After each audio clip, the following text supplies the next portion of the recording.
I'm the founder and executive director for Child Mothers Initiative Uganda. And we currently run 2 projects. One is the Bead Project, where we do jewelry from paper, clutches, handbags, earrings, baskets. And then the other is the Smart Agriculture Project, where we're doing a lot of crop production using environmentally friendly approach. Initially, we were doing production and sale marketing just within Uganda, but the fellowship has opened this other door that today we are in 4 different countries. We sell in the Democratic Republic of the Congo. It is one of the fellows that I met at the University of Nebraska, who manages also an organization called FEM 360. So she's doing a lot of marketing for our products in the Democratic Republic of the Congo. We have another fellow in Guinea. We sell our products in Guinea. Another fellow that I met from Nigeria connected me to someone else who is a journalist but owns a company, a magazine, an online magazine company. So they're able to run our projects. We've gone international. It's no longer just about Uganda and my region, but people get to know about what you're doing here.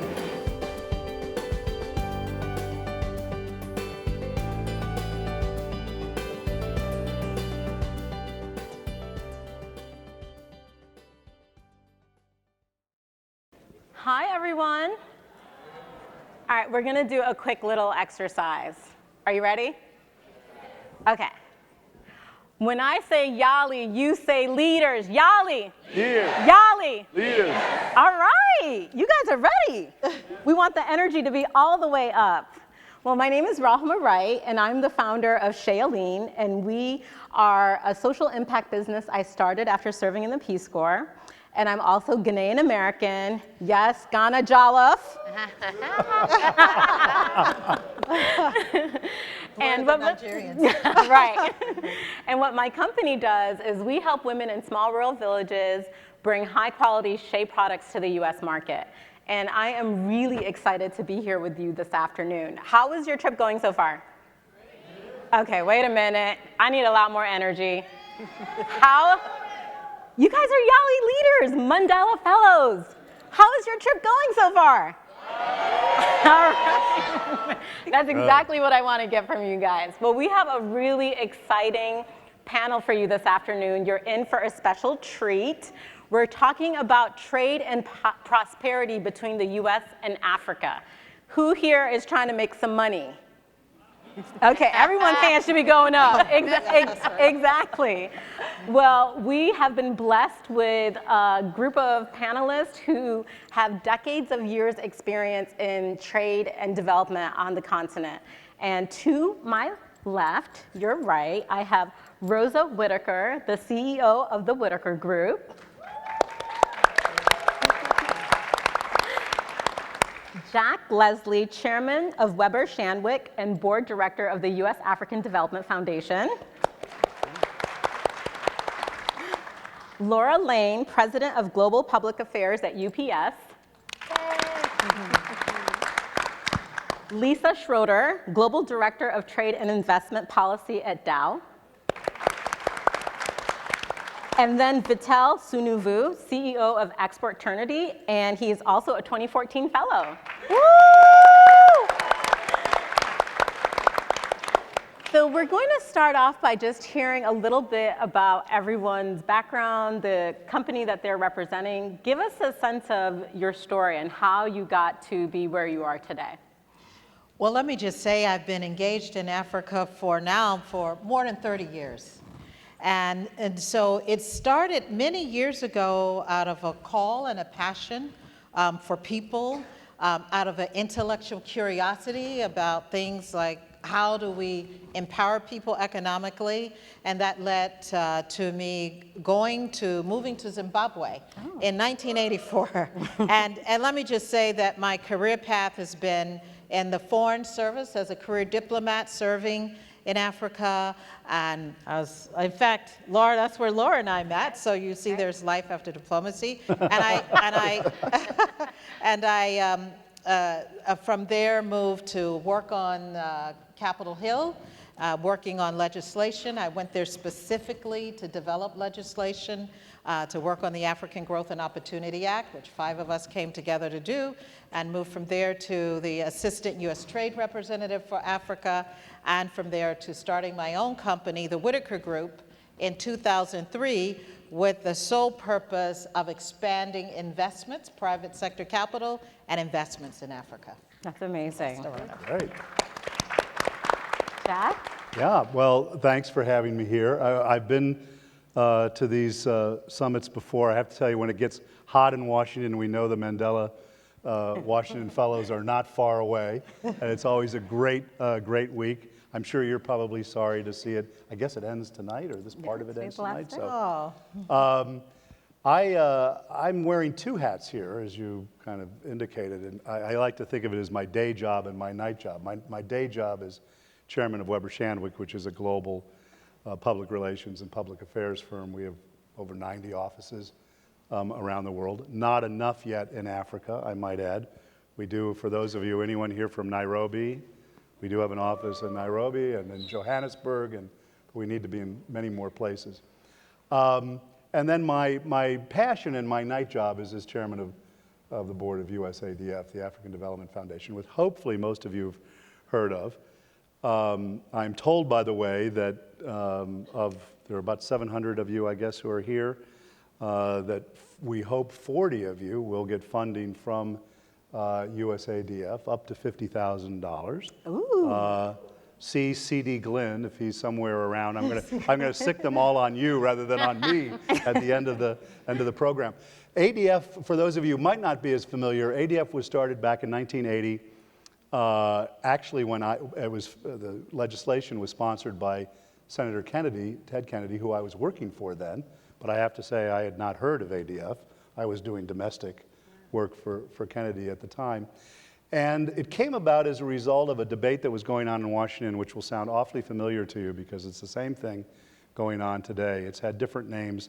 Today it's called localization. But back then, it was whether, the model for development and whether top-down development worked better than bottom-up. Could we have so-called participatory development, really, where we worked at the grassroots? And so Congress said, let's create a small little agency. It's separate from USAID, although I used to chair USAID's board in the last administration, so we work together very closely. But let's take a small agency and mandate by law that all of the money has to go to 100% African-owned enterprise. So we can't give to an implementing agency. It must go to Africans. All of our partners, we're in 20 sub-Saharan African countries. All 20 partners, of course, are Africa, but all of our staff in Africa are Africans. And so we're very much about really listening to the community and listening to what folks feel they need to create jobs. It's all about enterprise development. 70% of our work, which reflects about 70% of Africa's overall economy, is in the agriculture space. So that's about 70% of ours. But we focus on food, we focus on access to power.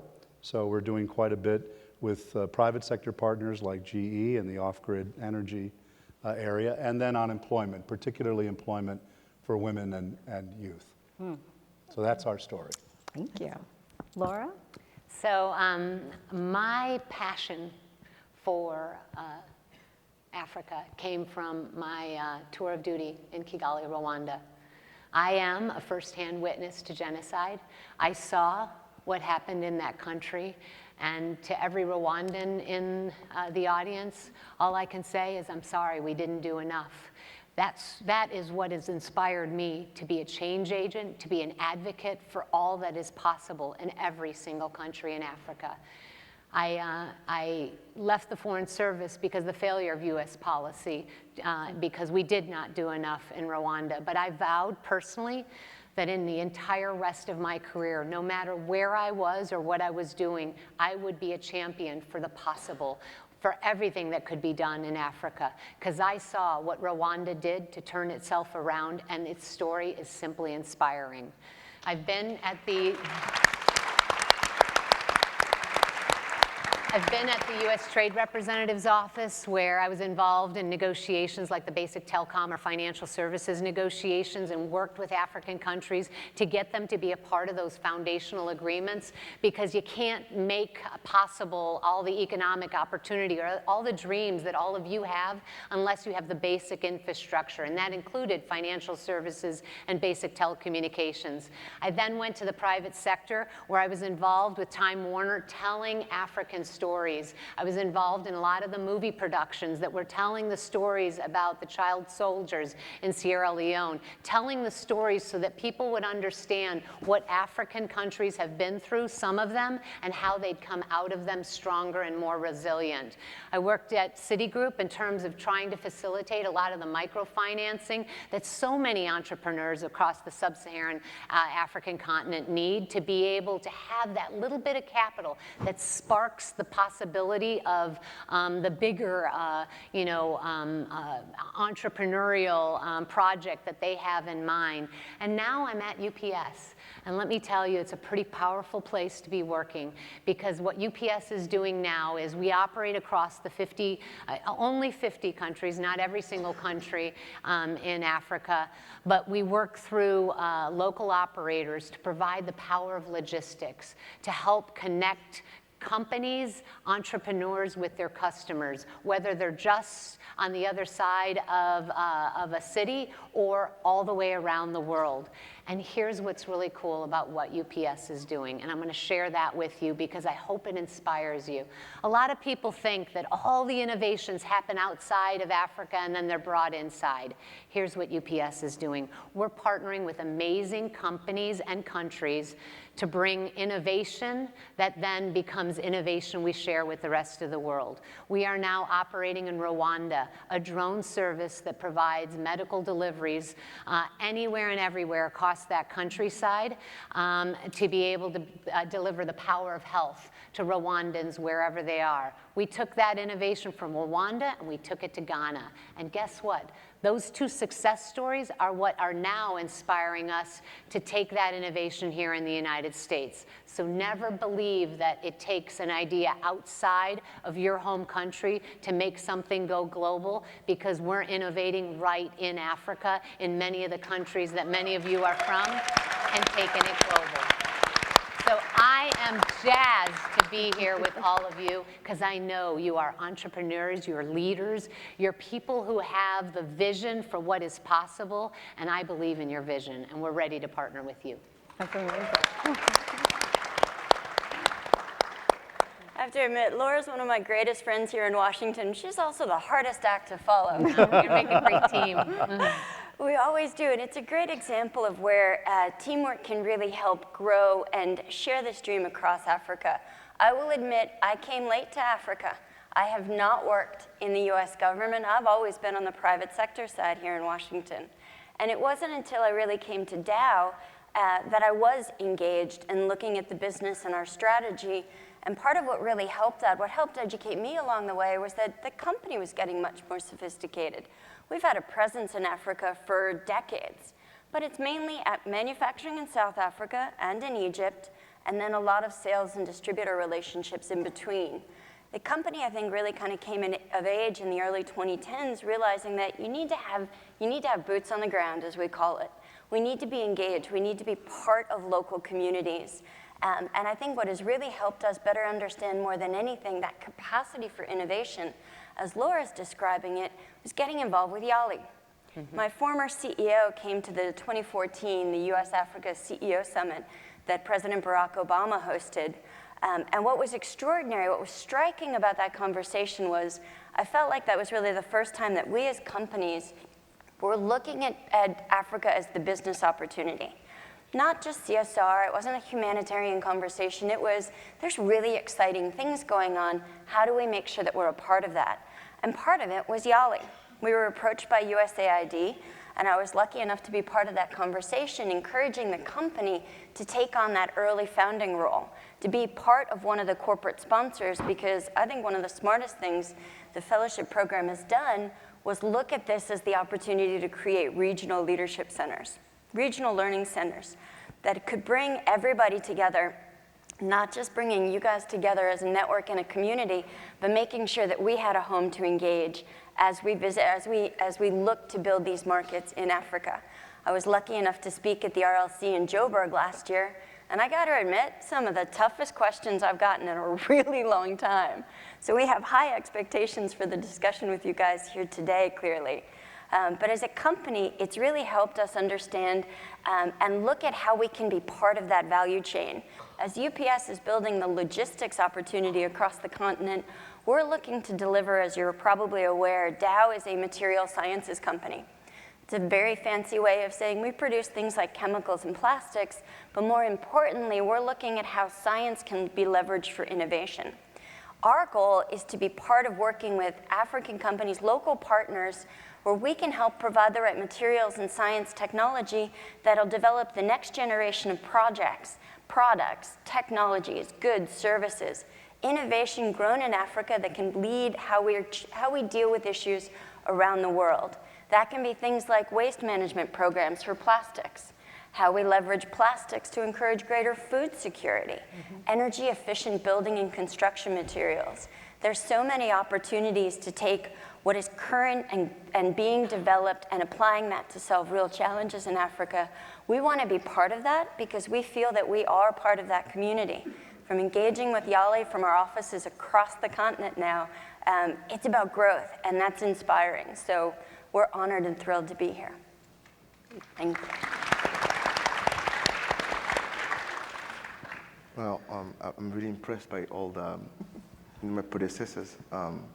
So about me, what to know. At 6, I was victim of a medical error.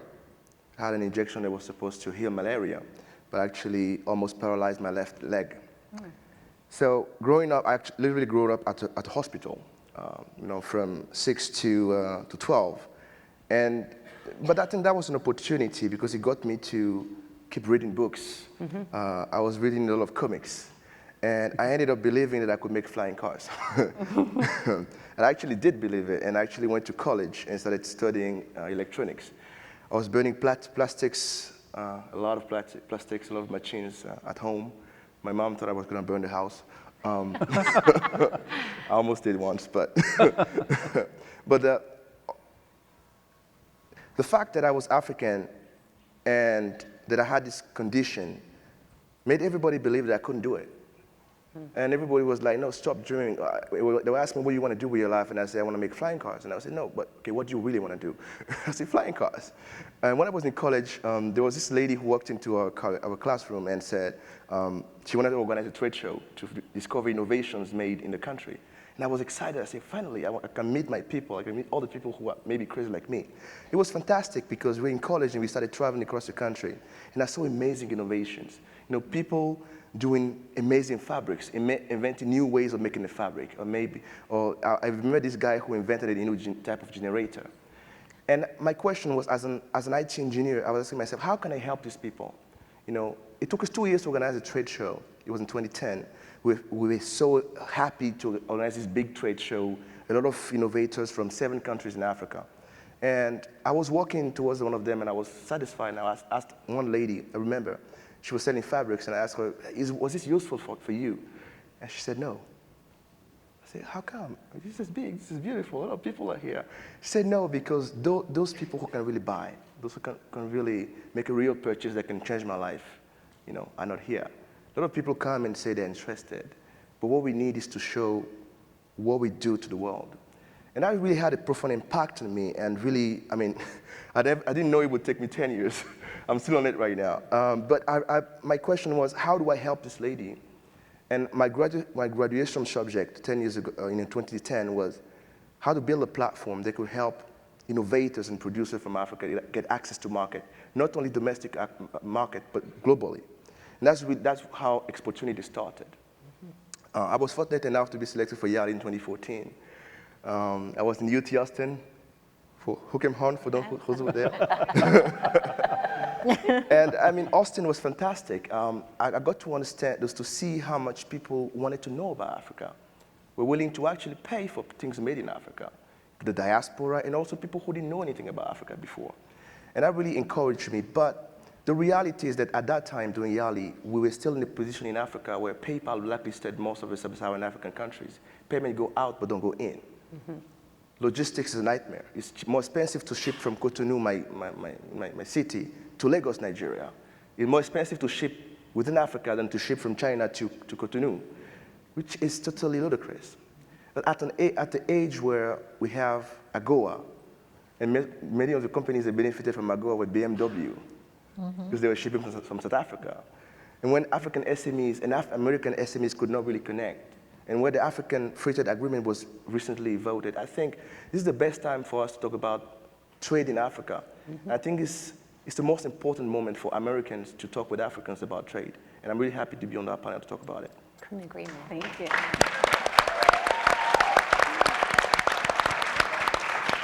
Power panel, man. I know. Power panel. I told you Wow. we're in for a treat. So both Laura and Jack talked about the importance of engaging at the policy level and how policy can be a driver to really create open doors and opportunity for investments and trade. Rosa, you are the queen of AGOA, and you were there at the very beginning. Can you walk us through that journey of creating a trade policy that continues to impact the lives of millions of people on the continent? Let me just say that it usually starts with a burden.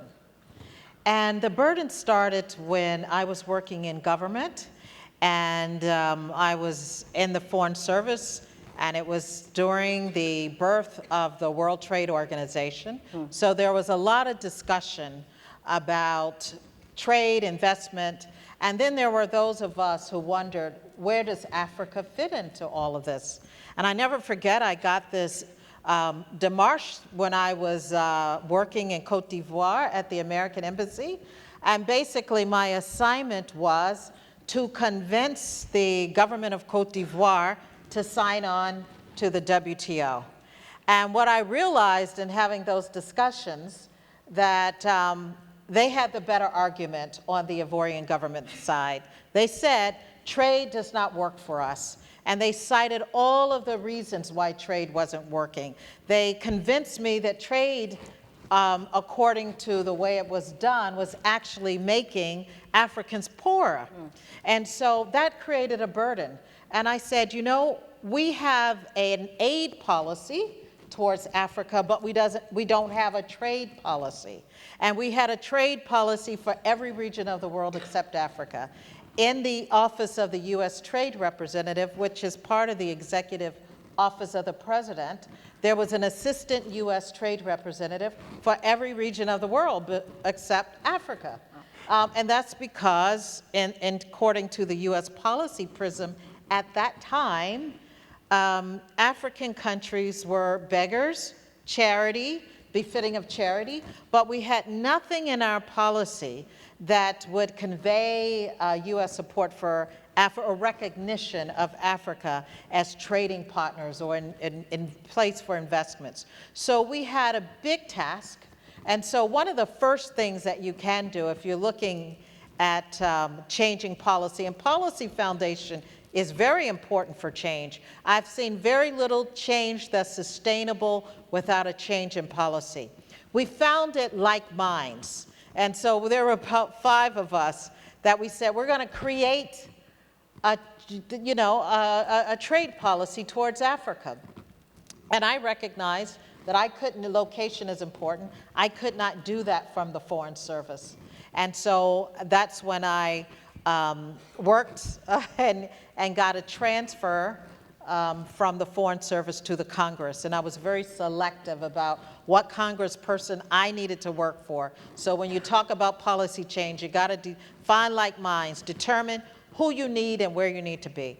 And so with that, we started 5 of us, and then we got 5 other people from the continent, and we started drafting America's first trade policy towards Africa, which is the African Growth and Opportunity Act. It was hard. Big things are hard.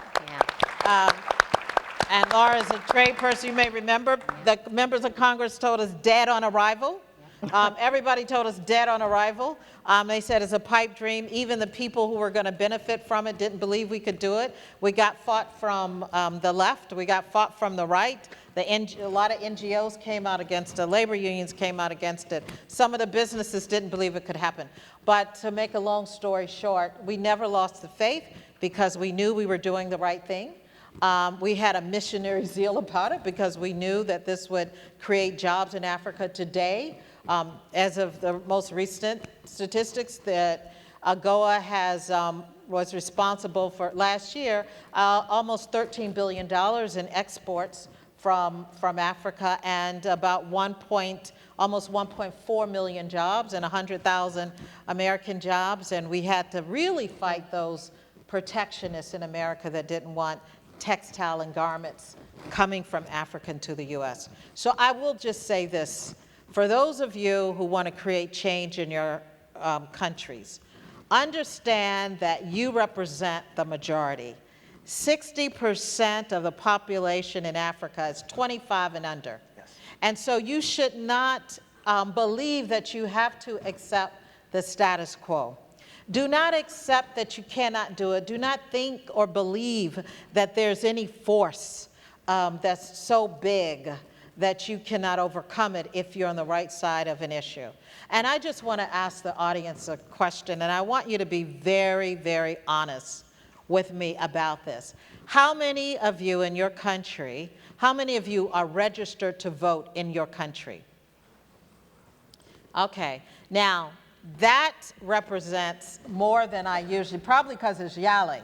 But let me tell you, usually, self-selection. yeah, you know, usually, but we wanted to say it can start with that. You are the majority, and you can come together. When I was your age, you had to have so much money. In Nigeria at the time when I was young, and that's many years ago, because I'll be 60 next year. So you can imagine that you needed $500 million to try to run for anything in Nigeria. But now with the power of technology, social media, UPS ability to move things around, you can do it. And the last thing I will say is that someone told me, and I think about him because he's like a brother, and when I was living in Cote d'Ivoire, Tijan Thiam, who is now the CEO of Credit Suisse, the only African who's ever made it up there, he said, he knew about my passion for Africa. He said, the hardest thing is not to get discouraged.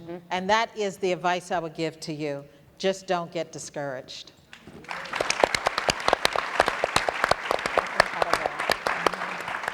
Are you taking notes? All these gems? Okay. Jack, I want to turn to you and talk a little bit about USAID's investment in youth in Africa. You talked a little bit about it, but why is it so important for the US government to invest in Africa? Invest in youth in Africa? Yeah, I mean, it's important for us to invest in Africa, period. But, you know, when you look at what probably, well, not even probably, what undeniably is Africa's greatest challenge and opportunity, it's what Rosa just mentioned in terms of you all and young people. That is, you got 10 million Africans coming into the labor market every year. You know, by 2035, there'll be more young people in the labor market coming in that year than the rest of the world combined. It's a huge challenge, obviously, to get those folks employed. Those 10 million that are coming into the labor market this year, 60% right now are unemployed. So from just having nothing to do with economic development, but the stable societies, we have to figure out how to do this. But it looked at positively, which is the way I'd prefer to look at it, it's just an amazing opportunity because this is the workforce of the world that we're talking about. So I think the United States has a self-interest in this, not only because it's smart to have the rest of the world rising rather than having problems, but because when you talk to, I don't know, we have like 2/3 of the Fortune 50 companies as clients. I'm in the marketing business. They've saturated a lot of, as you know, Western markets. They're looking for Wall Street is insisting that they show growth, and they're looking for where those markets are for the next growth. And American companies, you know, Lisa, you mentioned the 2014 CEO Summit, and I absolutely agree with you. You know, it started to really open companies' minds up to the fact that there were markets there.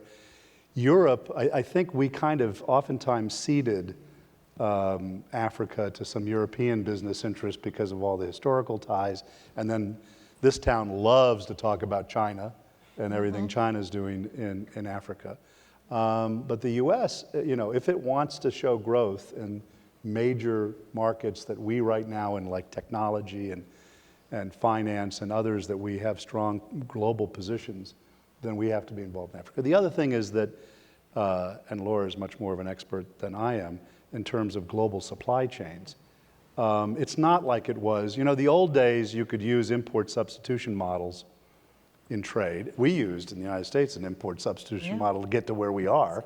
We stopped this trade so that we could build up our own industries. And so I'm somewhat sympathetic to developing countries that say, wait a minute, you know, you can't just use us to extract our minerals and not allow us to develop. And we have to find a balanced way of doing that. But it is different than it was at the turn of the last century. You know, we now have these global supply chains where Africa can play a very, very meaningful role in making the whole global economic system run well. And that's going to take education, and it's going to take jobs and skill training. And that's what ADF, to come back to your question, our involvement really has been in working with both young entrepreneurs and giving them opportunity. By the way, there was some research I saw a couple years ago, and I'm sorry I don't remember who did the research, but I think it was someone credible. They went around the world and they interviewed young people to gauge their level of entrepreneurism. And they did it on a number of measures, the most important one being how risk adverse were they.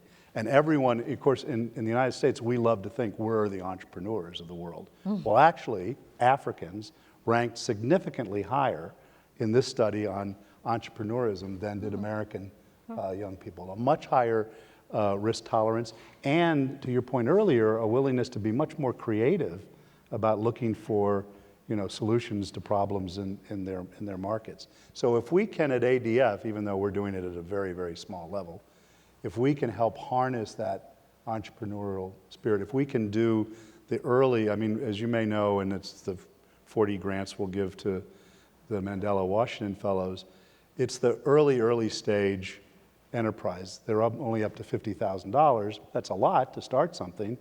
But, I'll take it. Yeah, but what we do is we help de-risk. In other words, we help entrepreneurs take that first step, prove the concept, and then get to a point where they can get access to finance from others at a larger level. And that's what people need. They need that first shot at being able to prove that their concept works, and that's what we're hoping to do at USADF. Yeah.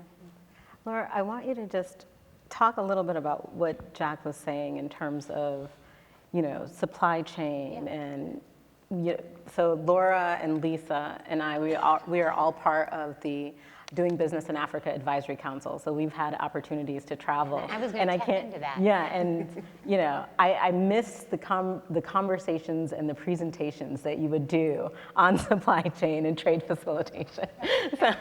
So I do have that honor. I was just renamed as chairman of the President's Advisory Council for Doing Business in Africa. And as part of that council, we're looking at three things: how to approach Africa, how to invest in Africa, and how to grow in Africa. And so a lot of the folks, and we partner on this, that are part of this council, are trying to help the US government and the governments that we're partnering with. And here's the key: it's all about partnership. How to develop what Rosa said was the policies, the programs, the processes that enable those creative ideas that are out there in many of these countries, and cultivate them with entrepreneurs in partnership with US companies to help things go across a country or go global. And so many of the key elements go down to the fundamentals of supply chains, right? So when I think about the policies and processes that need to be set up to really facilitate growth for individuals to be able to start businesses and grow businesses, it all comes down to those basic policies and principles about What's the process at the borders? Can you get your inputs in? Can you get the products you make out? Can you leverage digital trade and e-commerce to reach a world beyond your borders? Or maybe just reach someone across town. Can you create the kind of robust supply chains that allow you to connect to customers, to market to customers, to secure payment from customers, to really enable a business to function the way it needs to function? And so as part of the PAC-DBIA, we've been real champions for working with governments to really create that foundational infrastructure to facilitate the growth in African companies, African entrepreneurs. And it begins with smart trade facilitation policies, smart customs policies at the borders, so that trade is simple to do. It doesn't have to be burdensome. There doesn't have to be corruption at the borders to get your stuff moved. It's done seamlessly and electronically in a way that anyone can do it.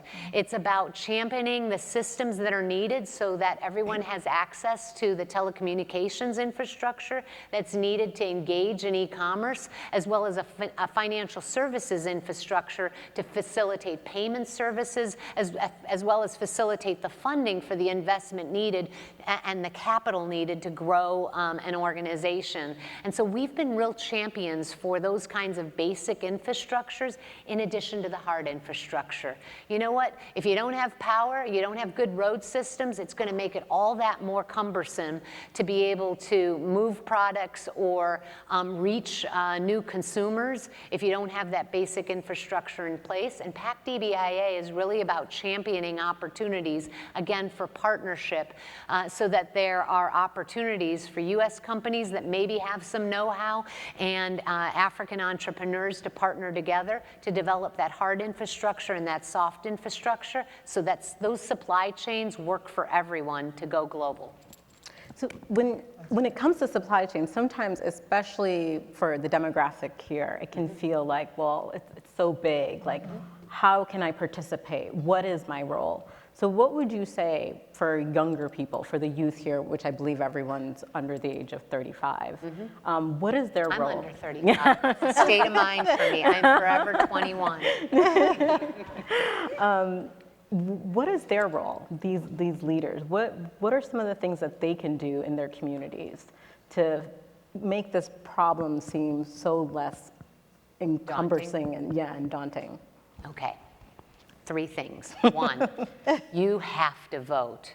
And by the way, if you're not being heard, make your voice heard. You're all leaders. Lead from where you are. If you don't see the candidates that are advocating for change, be the candidate that advocates for change, right?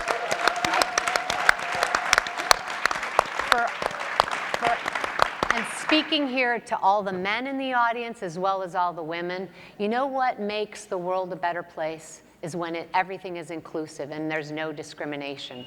I call on all of you to end the discrimination. We are right now championing a women's economic empowerment initiative because it's all about raising up people in communities and helping women have equal voice with men in partnership to raise everyone out of poverty, to create economic opportunity, to create sustainable communities and thriving countries. But you know what? Discrimination is a principal impediment to inclusive trade because a lot of women are disempowered in order to be a part of the global community. There's been phenomenal studies that have been done that say that if you eliminate the discrimination that women face in terms of the barriers to establishing a business or growing a business, by 2025, if you eliminate those barriers right now, global GDP would grow by $28 trillion. That's 26% by 2025. And all we have to do is make it a level playing field. You know why? Because then everybody has an equal opportunity in terms of having an idea and taking it and growing it and being a part of the global economy. So for all the he for she men in the room, be a champion for that change, because together, we can change the world and make it better. But that requires us having that call to action with government governments that say, you know what, fundamental discrimination needs to be eliminated in our country, because that's going to hold us back. Because I know when men and women work together, we can do amazing things, because we hold up half of the sky together, right? So let's work together to make that change. And so I challenge you to go back to your governments and say, first point of order is end the discrimination, change the laws that keep half of our society at home and unable to engage. Third is Rosa said it so well. You know what? Don't ever let anybody tell you you can't or no. That just means you need to find someone else to talk to. That means you need to find another person to lie with. That means you need to say, I got this idea.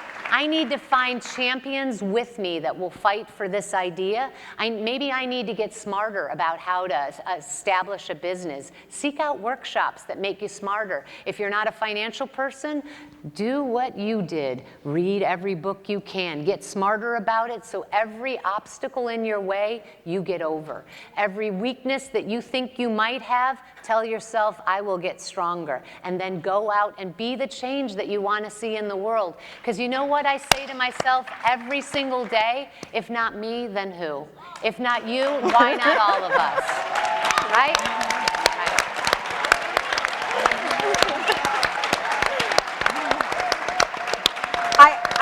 I see people are catching the spirit up in here. We're getting preached at.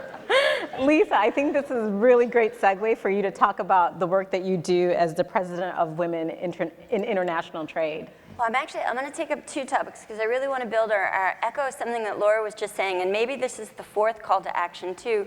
Many of you are involved, whether you've created an NGO or a community empowerment program or your own business.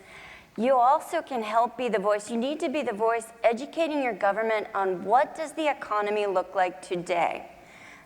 We all know politicians can very often be a little bit older. And many of them have a very dated view on how the economy works, right? They're still thinking it's about big projects and big pipes, and if you put enough incentives out there, companies will come and it's all going to be fine. But you've started businesses. You know that's not why you invest. That's not what you think of when you invest. You think of energy security. Do I have enough consistent power supply that I can run the plant or the workshop? What's the tax policy look like? What does the infrastructure policy look like? Can I get what I need, and can I move my product out? Trade facilitation is crucial. But I'll add one more element, the regulatory environment. Obviously in the chemical industry, we're a heavily regulated industry, as we'd expect to be. That's what makes you comfortable with our products being in so many other components. But when you think about where the innovation is coming from, we talk a lot about advanced manufacturing. And when we say that, I know the reaction in the audience, advanced manufacturing is flying cars. It's robots. It's all these bright new technologies, but as far as we're concerned, advanced manufacturing can be the food packaging that means the farmer gets more product to market and makes more money. We talked about women's empowerment. It's shoes that don't kill your feet by the end of the day. It's phones that don't die when you drop them in water. Advanced manufacturing to us is how do you use material science to make more resource-efficient manufacturing so we're not draining the resources of the planet, and you turn out with a product that solves real challenges for real people. And the more we can do that and to focus on how we educate our politicians on the economy of today so that that policy, as Rosa was saying, actually incentivizes more growth, more investment, more job creation, and more production of real solutions that can be part of the Africa story and Africa's contribution to the rest of the world. And women are a crucial part of that. I really want, and I appreciate the chance to reference WIT because I think it's one of the models that speaks to what Laura's talking about and how we build a better community to support each other. WIT is a local, here in DC, it's a professional development networking association, entirely voluntary. It's run by women for women. We make up board members. I'm the recent past president. All of our section chairs who plan programs, these are all volunteers who do this because they want to get involved and they want to enable each other. We even have professional development activities where you can do things like learning how to actually use LinkedIn, which I still don't quite understand how to do.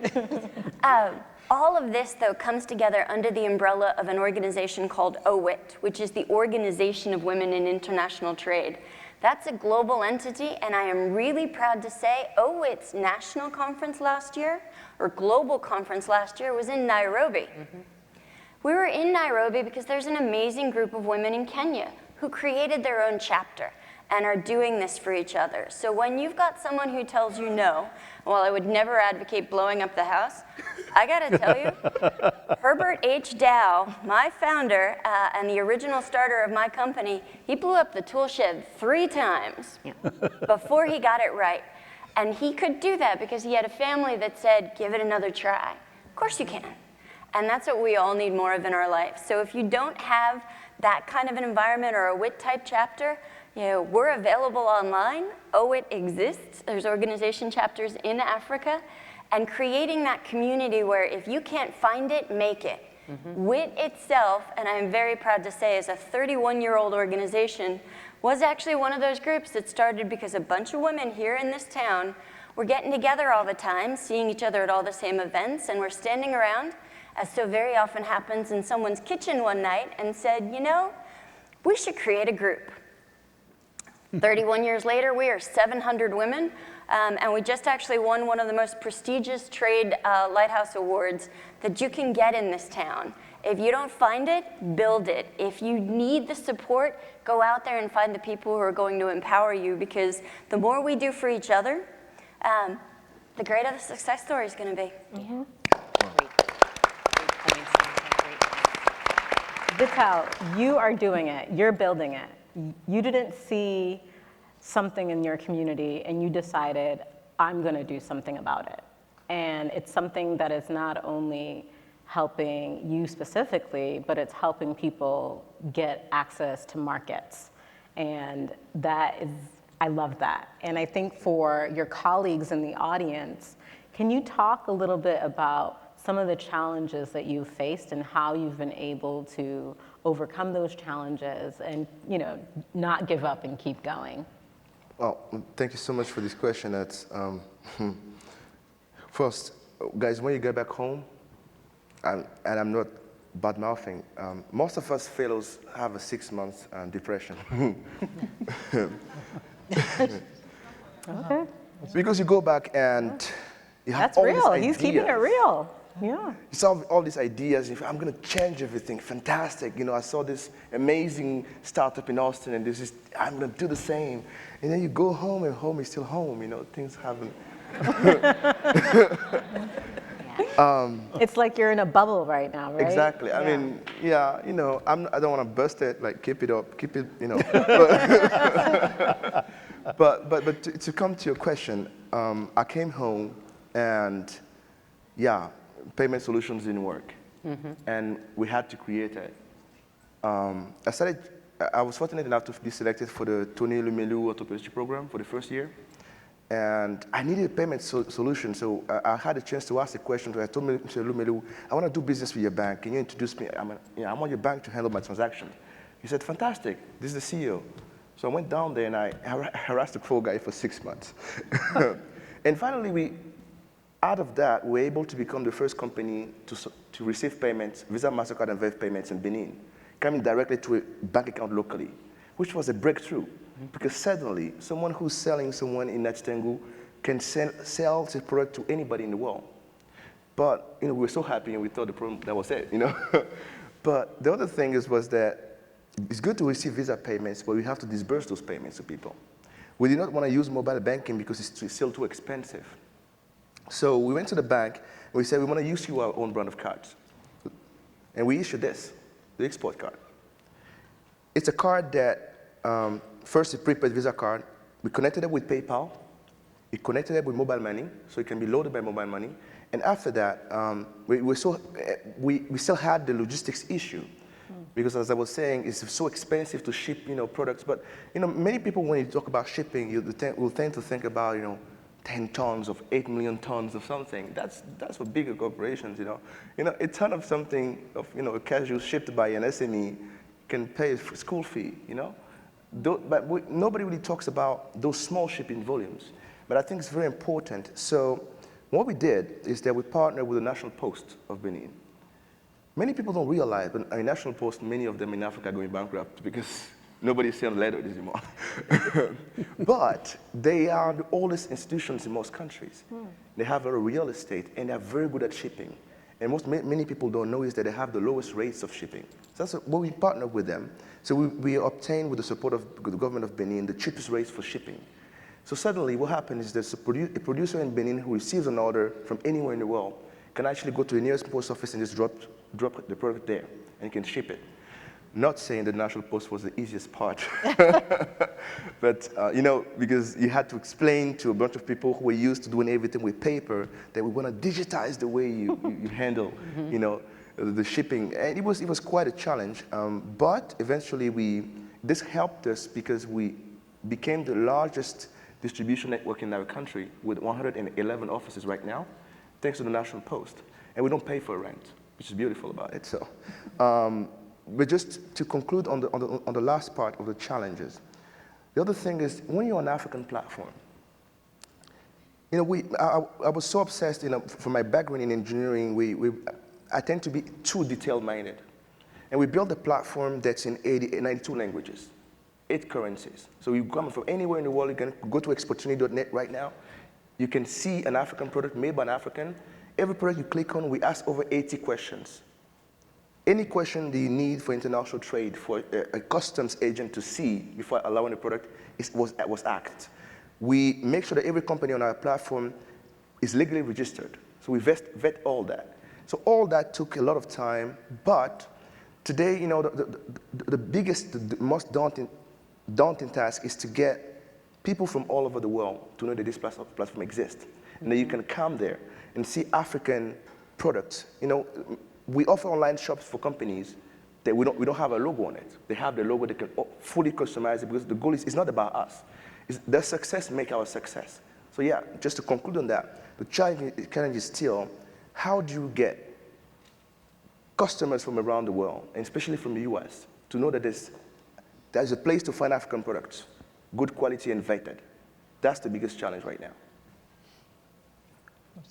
Okay.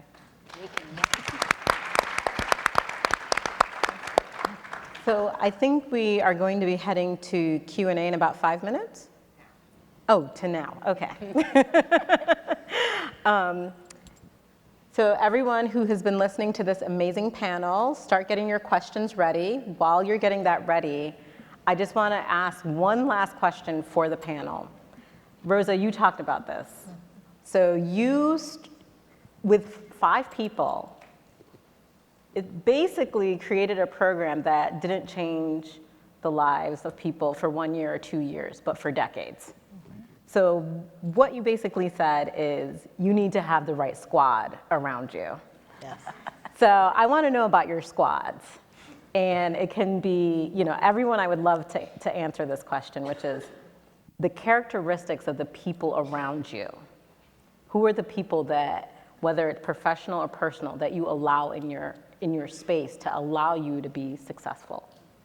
That's a very good question, because what you're talking about is that kind of success prescription. And as business leaders, we talk about that all the time. For one, I think you need, I have the C's. You need character. Yes. Without character, and that goes with the integrity and the ability to get the desire to do the right thing. You need competence. And it's very competitive out here. So you have to be competent. That means you are learning all the time. And none of us have the full package. We're working on it. So you really have to love reading, have that intellectual curiosity. And you have to have courage. That means you're not easily daunted.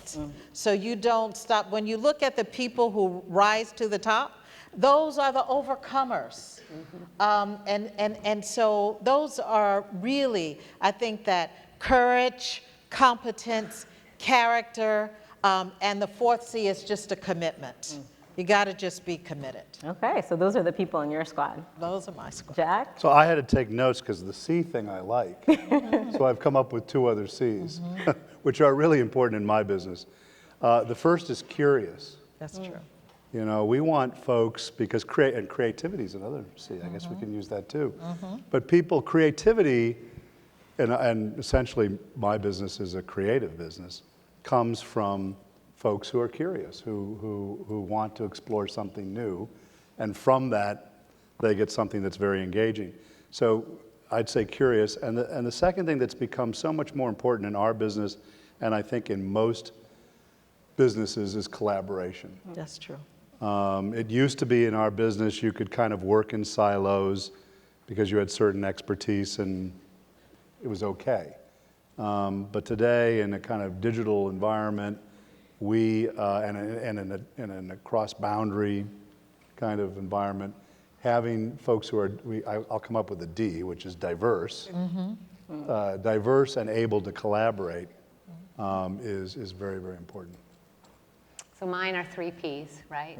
You got to have passion for what you're doing. Don't waste your time doing something that's only half in your heart. If you believe in it, make that the focus, because it'll give purpose to your life. Second, I would say, is that you have to be positive. You have to surround yourself by positive people. Don't waste your time with people that tell you no and why you can't. Surround yourself with people who say, yes, you can, and I believe in you.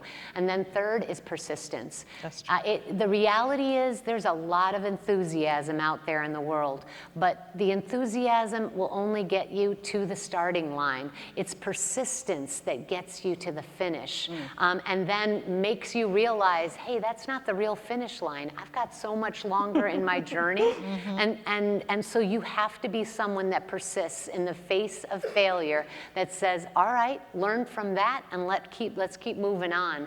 And that's how I surround myself with people who never, never, never let me give up. So, Amen. yeah. I'm going to add, actually, because yes, everything they've said, but I'm going to add a couple more definitions to some of these words, too. When we think about creativity and collaboration, for example, I think that is such a terrific area because there are so many challenges that need to be solved.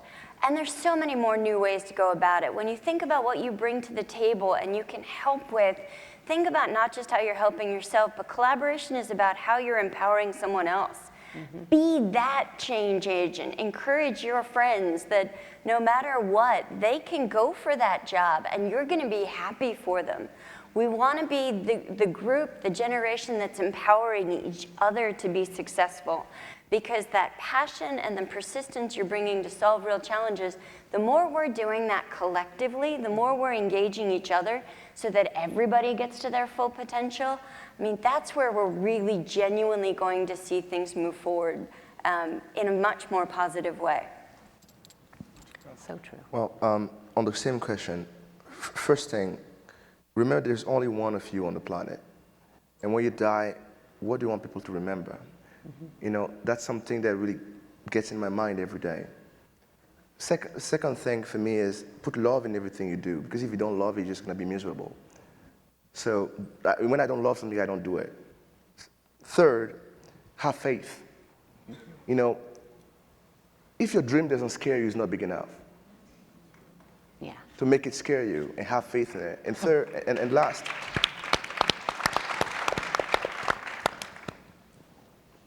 and gratitude. You know, I have a tattoo right here. It's written gratitude. It's the most important thing that's going to keep you going, because you have to celebrate the smallest victories every day when you go home. Think about what worked.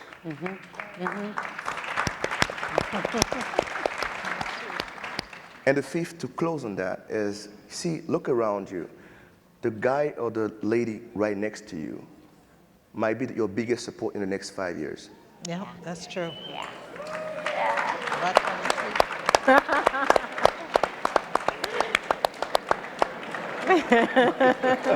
See,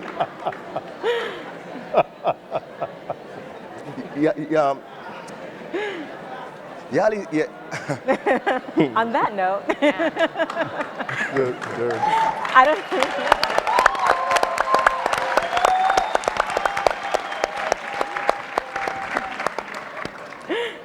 Guys, this is more than a program. This is going to be your family. So remember to keep in touch. This is your support system. I mean, I'm so privileged to be back here because 5 years ago, I was praying that I could have this chance again. This is your chance. Make it count. Mm-hmm. All right. Well, it looks like we have run out of time. My apologies. I blame myself for that. We can't do Q&A, but please, let's give this amazing panel a round of applause.